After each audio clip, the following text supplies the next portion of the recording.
ako kay Kuya. Bumili ako ng soft drinks para mamaya wala silang charcoal. Kain ako ng momo. Ewan ko ba guys, nag-crave ako ng momo. Pero, pasensya na kayo dahil ang lamig. Kain ako dito ng chicken momo. Hindi na ako magsa-soft drinks kasi hindi na ako magsa-soft drinks. Binili ko lang ito para i-marinate ko sa chicken natin at sa pork. At pinilahan ko si Yohan ng Fanta. So, tingnan natin mamaya. Ayun, but naglalakad na naman ako mamaya guys. Para ibili ng charcoal. Kasi doon na ako talaga makabili. Ay naku, maglakad-lakad na naman tayo. Alam nyo, today, ewan ko bakit sobrang lamig. Ayan yung aming temperature ngayong oras na ito. So, ayan guys, yung aking snacks. Oh, kain tayo. Chicken momo. Init pa.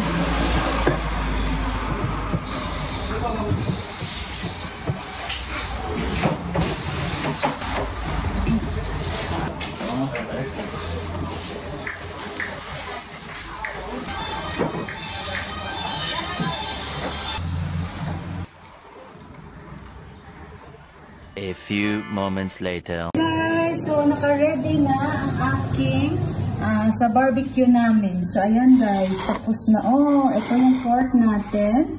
And ito yung chicken. At least hanggang bukas guys, ano, meron kaming uulam. Ayan, mag-enjoy tayo for tonight. Ito guys, gumawa ako ng leche flan para sa aming dessert. So mga ilang minutes na lang ito. Siguro mga 30 minutes pa guys. Lutuin pa natin ng maayos yan. So hayaan ko lang. Sabi ni Johan, Mama, isa-surprise natin si Papa. Yes, isa-surprise natin si Papa kasi we miss Papa.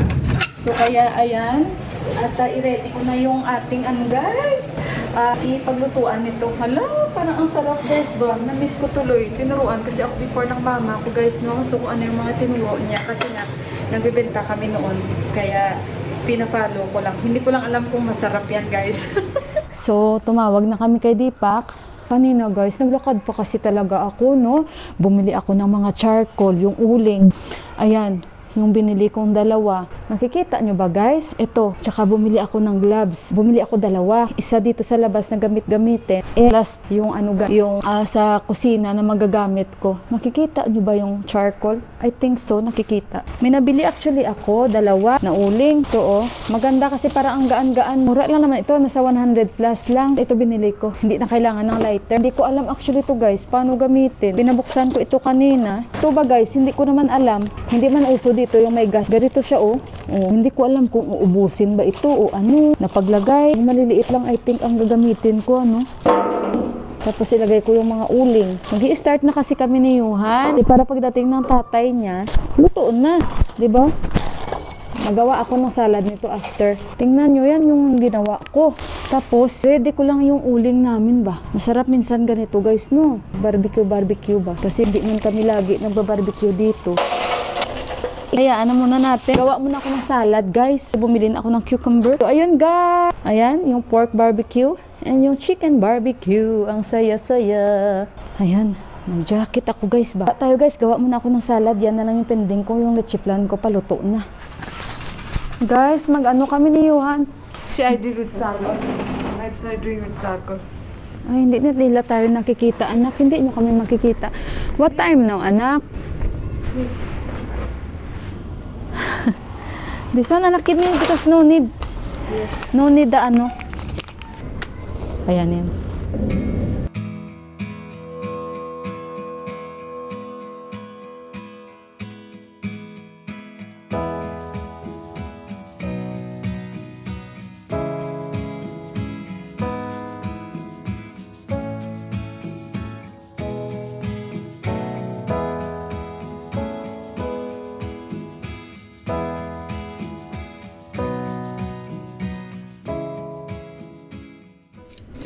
Diyos ko, ano ba itong binili ko? Parang bato, tapos hindi man siya nagaano.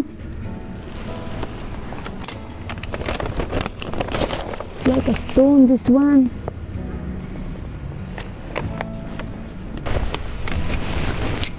Ay, di ka umutlong.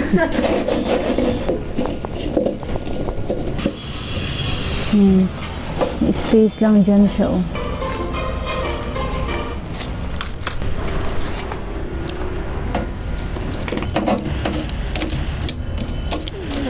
What is the match?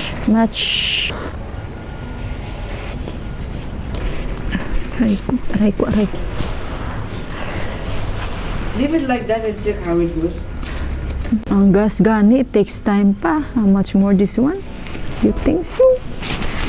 It's lighting up here. My only hope is the The big one. the small.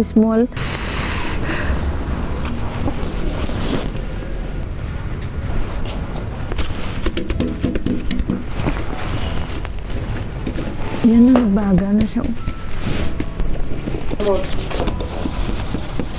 Before we iron our clothes, we are using inside like this. Very nice. They tight low. Di ba guys, yung plancha before, di uling? Ang mama ko lagi gumagamit nun. May tayubong pa. You can also start the big fire, yeah?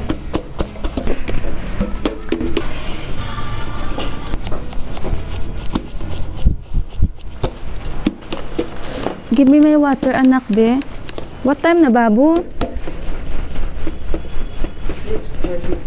6:30 pa lang.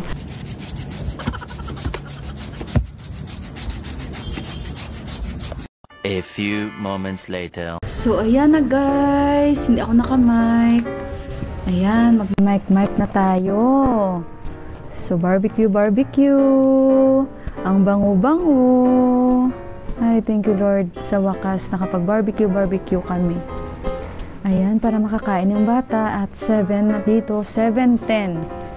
Tama ako? Ay, 7:15 na yung time namin. 7:15. Ayan, guys.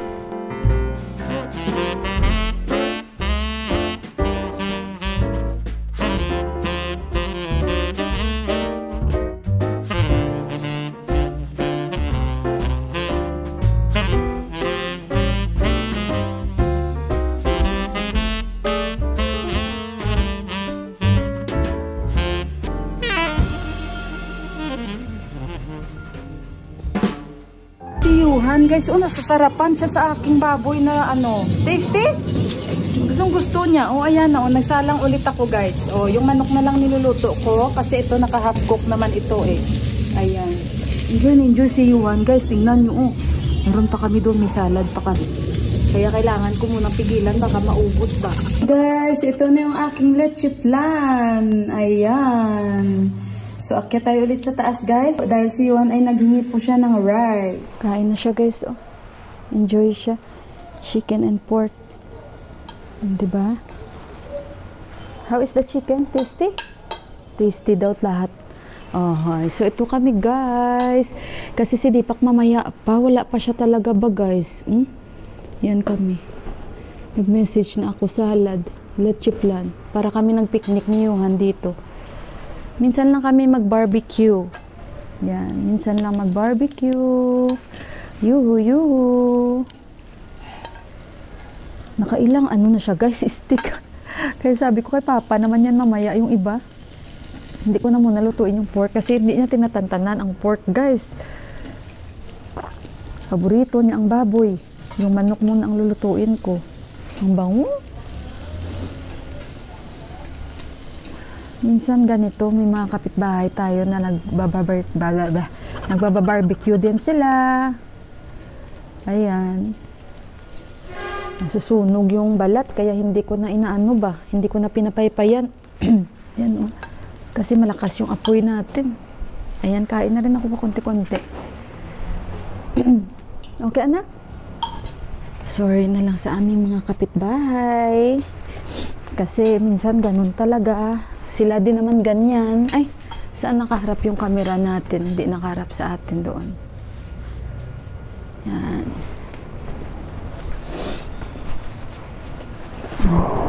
Excited si Yuhan. Ngayon lang talaga yan siya kumain. Kasi nga, hindi pa siya nag-dinner since dumating siya. Wala siya may kinain. Yung M&M pala na binili ko sa kanya. 1/4 lang. Which one? At least we keep ourselves warm. Dapat paypayan para hindi masunog. Yun, more rice. Hindi na. Dapat nga masalad lang ta. Tuin ko to talaga kasi ang sarap guys na nagawa ko guys. Minarinate ko ito sa May atsuwete ako konti nilagay. Siguro sabi ng kapitbahay ko, sino bang nagba-barbecue? Sino bang nagba-barbecue? Barbecue. Yung pinahid ko sa ano guys, sa baboy, yung kanyang gravy lang. Walang mantika, yan. Yung manok, atsuwete, konting mantika at mga bawang. Sino siya na? Kasi nagmamadali naman siya, leche plan naman kakainin niya. You can use small plate for leche plan. Kung magsalad lang ako, hindi na ako mag-rice guys. Mamaya na ako magmukbang sa inyo. Tapusin ko lang muna ito, no? Kasi ilan na lang ang manok. Sila ni Bay minsan sa baba nagba-barbecue yan sila dyan. Yakapin mo ako. Tama lang yung uling natin. Sa baboy mamaya.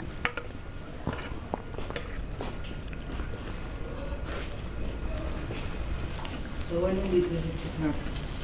You can eat now. You can get small plate.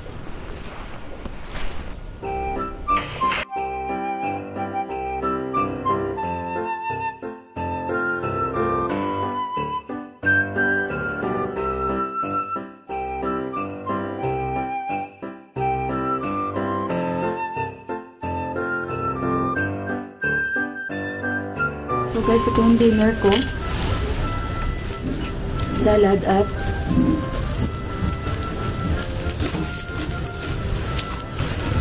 chicken. Hindi alam ni Deepak. Actually, ito guys. Pero nag-send na ako sa kanya ng message.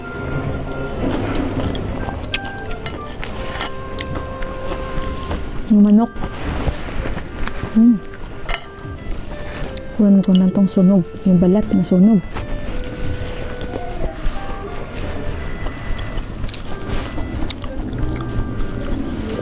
Masarap talaga pag may atsuwete, no?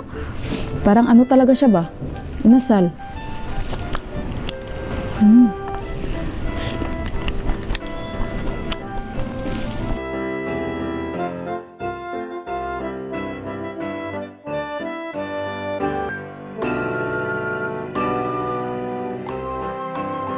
Guys, patapos na ako. Ito na yung last batch. And ito na yung naluto ko na, kumain na rin ako guys, ano? At ayan na yan, after nito tapos na. Ayun guys. O diba bukas may ulam na kami, masarap kaya ito hanggang bukas, kaya lutuin ko ng maayos. Hindi ko na ito pinapaypayan kanina pa. At least diba masaya na ako guys na sa winter, kompleto na yung aming winter dahil nakapag-barbecue na kami. Kasi parang hindi mo dapat ma-miss to pag winter eh. Ito kasing baboy, di ba, inano ko na ito. Kumbaga niluto ko na ito, luto na ito, kaya pag kinain mo, malambot na yan. Malambot na ito pag kinain. Ayan. At least busog na, sabi ni Yuhan. What, ano daw? Tasty dinner daw. Oh, what a tasty dinner. Amoy usok na ako. After nito, mag-fresh up na ako at magpahinga-hinga. Again, bukas na ako maglinis. Bahala na dyan. Guys, nagre-relax na ako dito kasi, ayan no, naglilinis ako ng camera ko. Madilim. Alam nyo ba, dahil nag-amoy itong camera ko. Amoy sinugba. Amoy inasal. So, kaya nililinis ko. Pasensya na kayo sa aura natin. Nag-ano ako guys, hindi ko kinaya kasi alam niyo naman pag mag-barbecue, mag-amoy tayo talaga inasal. Mag-amoy sinugba na tayo. Inanda ko na yung kama ni Deepak. Dahil hindi namin alam kasi medyo malayo pa siya kanina. Pero parating na siya guys. At at least mamaya ma-surprise siya na okay yung napapaya. May kami. May surprise kami sa kanya. Yung roast, yung sinugba. Madilim Hindi niyo ba ako makita? Ayan, kita niyo na ako siguro. Pasensya na kayo, wala tayong lipstick. Aray ko, sakit ng tuhod ko. Kasi, magpahinga-inga na ako guys. Nag-init ako ng tubig na mailagay sa yutan po. Tapos mag-inom ako chamomile tea. Hindi ako nakamite guys, pasensya na kayo. Kasi nga, naglilinis ako. At ito, nangamoy na sila sinugba. Kaya pinag-i-spray ko sila. So, ang kinain ko 2 wings, salad, at isang stick na pork na na inasal. Tsaka yun lang. Yun lang talaga ang kinain ko. Hindi ako nag-rice kasi sabi ko, diba, hindi ako mag-rice at konting leche flan. Ang anak ko, guys, siguro naka more than 5 sticks siya ng pork. Kaya sabi niya kanina, Mama, sabi niya after niya kumain, heavy daw. Ang tiyan niya daw. Sabi niya gano'n kasi kumain siya ng ano, diba, ng rice. Pero happy ako kasi narinig ko sa bunganga niya na dinner, ano daw, was very tasty. Yun. Tama ba yun? Tama ba yan? Yan ang sabi niya eh. Mama, dinner was very tasty. Sabi niya, wow. Sabi niya ganun. Kasi nga, hindi man niya alam na magluto ako ng leche flan. Kasi wala man sa plano ang pagluto ko ng leche flan. And kasi wala kaming dessert. Tapos may salad. Nakaplano talaga yun. And yung chicken, tama lang hanggang bukas. And may natira siyang pork na stick 4 siya. 4 na piraso. Nakarami talaga siya nakain kay paborito niya talaga yung baboy ba. Tsaka bihira lang siya makakain ng baboy. So, mas marami pa siyang nakain sa pork kaysa sa chicken, guys. Yung chicken, I think 2 ang nakain niya. Grabe ang tira ng anak ko kasi nung dumating siya, nag-antay talaga siya. Kinain niya lang yung nabili kong M&M sa kanya. Yun lang. So, si Deepak na lang mamaya pag uwi. Ayan, masusurprise siya dahil may roast chicken. And yan, kakain yan siya pero hindi yan siya kakain ng rice. Pero may rice ako na niluto. So I think kakainin lang ni Deepak salad and chicken or yung pork kasi paborito ni Deepak. Ano ba yan yung laway ko? So nag-heater kami, guys. Nag-ano agad ako yung warm bath ako. Na ano ako ng laway ko. So, ayun, guys. At pagpasensyahan, yung nail polish ko, style talaga yan. Hindi, kukuhanin ko to ngayon. Ay, bukas na kasi nasa baba yung ano ko, guys. Yung, anong tawag doon? Yung manicure set ko. So, ayun, guys. At last 10 na dito. Nilinis ko lang tong camera. At syempre, yung mobile ko dahil nangamoy na. And importante fresh na tayo. Nahanda ko na yung kama ni Deepak. And of course, nakumpleto na rin yung winter natin this time. Kasi nakapag barbecue. Kasi kung hindi man tayo makapag-barbecue, means parang hindi kumpleto yung winter natin. Ito. Kasi parang nangamoy na sila ba. Pero okay, mag-mic tayo. Narinig nyo naman ako siguro, diba? Pero mas maganda pag may mic. Kasi hindi nyo masyado maririnig yung noise na background ba. Ganon yung ang guys, ang benefits sa mic na ito. So, ayun guys. At ano pa bang mga sasabihin ko sa inyo? Happy ako dahil alam nyo ba parang isa din sa grabe ang lakas ng guys, ng lamig. Yan, isara natin. Yung daloy ba na parang hangin. So, ayun guys, at parang nakumpleto na rin yung winter namin dahil almost every year nagba-barbecue talaga kami. And this time lang na kami lang talaga kasi parang unplanned din ito na gusto kong mag-barbecue kahapon. And mas maganda na kasi parang once a year lang kami nagba-barbecue ba. So kaya ayun, at least thanks God na fulfilled and nakapag-barbecue tayo ng pork. And at may mapagbibilhan na tayo ng baboy at ayun, at kilala na natin. So ayun guys, antayin na lang namin si Deepak mamaya and magpahinga-hinga lang ako. Inom muna ako ng chamomile tea. So ayun, at mabuti na lang na control ko yung sarili ko sa maraming makain kasi naisip ko bukas na lang and mag-light lang ako this evening. Basta importante, busog yung anak ko, masaya yung anak ko. And happy talaga ako kanina na nag-enjoy talaga siya kain ba. So, ayun guys, and syempre sa inyong lahat, salamat po muli sa pagsama nyo. And again, na-complete na yung winter namin dahil nakapag-barbecue na kami dahil isa din po sa parang nakaugalian na ng mga tao dito sa Nepal na during winter, nagbabarbecue session po sila dito. So, kaya parang naging part na rin po tayo ng community nila dito sa Nepal na nagpa-barbecue din tuwing winter. At yun ay natutunan din natin sa kumbaga sa patagal na pagtira natin dito. So, ayun guys, and I hope na napasaya ko na naman kayo sa aking simpleng vlog. And maraming salamat pong muli sa pagbigay oras para lang mapanood itong vlog ni Inday Mila. And again, sa mga hindi po nag-skip ng ads, nagpapasalamat po ako sa inyo. Super thank you po. And sa mga bagong nag-subscribe po sa akin, maraming salamat po. And sa lagi niyong pagbigay ng likes and sa pagko-comment, napakalaking bagay po yan sa akin. And thank you so much po. Pasensyahan nyo man kung hindi ko po kayo nare-replyan isa-isa lahat lagi. Alam nyo yan ang rason. And pag may time ako talagang as much as possible magre-reply po ako. And baka may mga question po kayo na hindi ko po nasasagot. Pagpasensyahan nyo po. Basta pag may time ako, sasagutin ko po yun.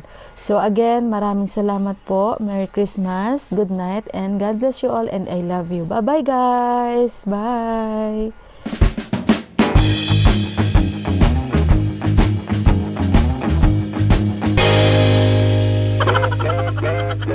Si Dipak, pero tingnan nyo, may dala na naman siya sa akin guys. Ngayon may nakita ako, ganito guys, kaliit na mga saging, senyorita ata ito. Ayan, kinakabahan na naman ako kasi baka yung laman ng sako na yan ganito kaliit. Magbibenta na ako ng saging guys pag ganyan. Diyos ko, sabi ko sa baba itong nasa sako na ito. Tingnan natin guys. Tingnan ko talaga. Ang lamig. Ngayon lang si Dipak nakarating. Guys, napagod ako sa kakabarbecue. Sakit ng tuhod ko. Ngayon, sabi niyo, Mama, nandyan na si Papa. Guys, nakabatrobe ako. Guys, tingnan natin to guys. Kung ano na naman itong laman na nadala ng asawa ko. Sabi ko, babe, ganyan mo ba talaga ako kamahal? Bakit ngayon puro sako-sako na inuuwi mo talaga ba? Tahimik lang siya guys ng ngiti. Ay, hala guys. Diyos ko Lord. Ahoy. Nagdala siya guys. Hindi man ito saba. Tingnan nyo guys, isang sakong saging naman ang parang iiyak ako, hindi man ito saba guys. Tingnan nyo, ganito ako kamahal ng asawa ko, dinaig ko pa yung buntis ba guys. Hala grabe itong pagmamahal ng asawa kong nipali sa akin ba. Hala Diyos ko Lord, aanhin natin ito. Hala, baka itong nagbenta sa kanya, sinabihan siya na japre. Uy, Diyos ko, pura gaba, uy. Wala guys, tingnan nyo naman ito. Aanhin ko ito guys. Hindi man ito saba. Katakot man itsura ng saging na ito guys. Tingnan nyo yung... Ay, kaluoy, masabahan ako. Tingnan nyo guys. Ayan. Hala, grabe. Aanhin natin. Ito, kakaiba itong saging na ito. Kakaiba siya guys. Yung shape niya. Sandali, ilapit ko kayo. Para makita nyo talaga ba guys kung gaano ko kamahal ng asawa ko guys. Tingnan nyo kakaiba ang mga itsura ng saging. Sabi ko, babe, may surprise ako sa iyo. May surprise din siya sa akin. Kaya ayan, nakatayo siya sa harapan ng pintuan. Pagbukas ko guys, may sako. Ako kinabahan. Ano na naman ang laman ng sako na yan? Hindi na ako nasa-surprise pero kinakabahan ako. Guys, tingnan niyo yung tsura ng saging na ito guys. Kakaiba siya. Hala, kadami-dami ng saging guys. Anong pangalan kaya ng saging na ito, no? Hala, grabe. Ano akala niya sa akin guys? Magbibenta ako ng saging dito, ha? Ibenta ko siguro to bukas kay Bay, yung may prutasan. Alaog si Dipak. Bakit kaya? Napaka-sweet talaga ng asawa ko guys. Grabe. Believe talaga ako. Kakaibang sweetness ni Dipak sa akin ba? Pupurgahin ka niya guys. Sa kaka-sweet niya. Hala, grabe. Ang saya siguro nang nabilhan niya ito. Kahit isang sipi man lang sana nasaba. Wala talaga ba? Hindi ko alam anong saging na ito guys. Purgahanin natin to, kadami-dami nito. Sabihin mo na iba, Mila, dapat maging thankful ka din nalang kanya. Maging thankful nga ako guys, pero sobra naman ito na guys. Diba? Kasi sinabihan ko na siya na huwag ka na magdala kahit ano. Nagdala pa rin siya ba guys? Hala, Nagdurog na nga, kadami-dami, guys ba. Sa chitwan to galing. Ibigyan ko siya ng pork. Ayan, bot. That's the jingle bell